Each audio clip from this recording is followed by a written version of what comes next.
Ассаляму алейкум баршаға. Бүгін осындай үлпілдеген, өте жұмсақ, иісі прям мұрын жаратын фисташковый бисквит дайындаймыз. Ол үшін ең алдымен жұмыртқаны ағы сарысынан ажыратып аламыз, екі ыдысқа бөліп. Бұл бисквитті фисташковый трайфл, эскимо, бента торт жасауға және кез келген фисташковый торт жасауға қолдансаңыз болады. Жұмыртқаның ағын сарысынан ажыратқаннан кейін үстіне бөлме температурасындағы сүтті, сосын сұйық майды және фисташковая пастаны қосып блендермен араластырамыз. Фисташковая паста мен осындай Креско фирмасыныкін қолданамын.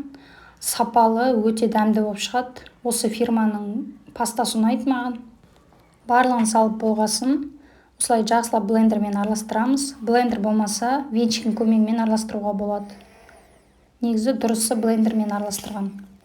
Осыдан кейін жұмыртқаның ағына қантты 3-ке бөліп қосып, үлпілдек аппақ масса болғанша, 2 есе үлкейгенше миксерлейміз осылай.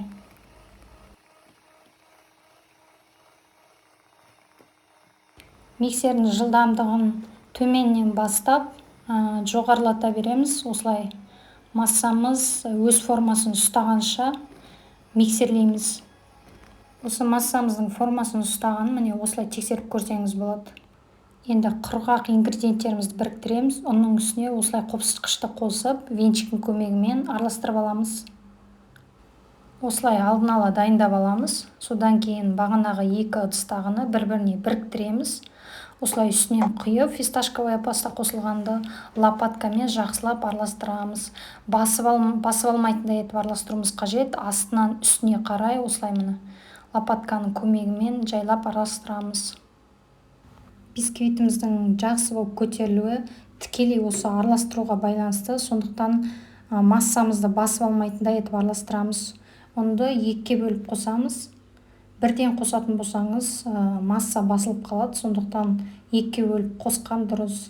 Осылай астынан үстіне қарай лопатканы жеңіл ұстап араластырамыз. Міне екінші бөлігін қосып осылай араластырамыз.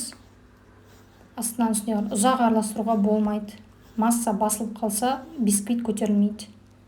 Бисквит жасамас бұрын форманы осылай алдын ала дайындап алған дұрыс.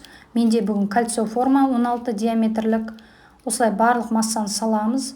Бетін осылай лопатканың көмегімен дұрыстап жібереміз.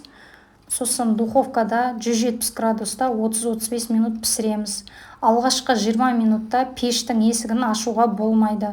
Бисквиттің дайын болғанын осылай ағаш таяқшаның көмегімен тексереміз. Таяқша құрғақ болып шықса, онда бисквит дайын деген сөз.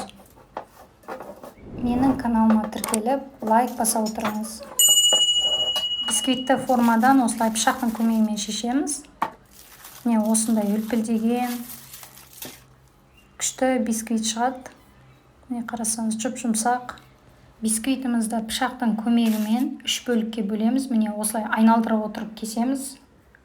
Фисташкалы бисквит басқа бисквиттерге қарағанда түсімен, дәмімен ерекшеленеді. Міне бізде осындай идеальный бисквит дайын болды. Жасап көріңіздер. Назарларыңызға рахмет.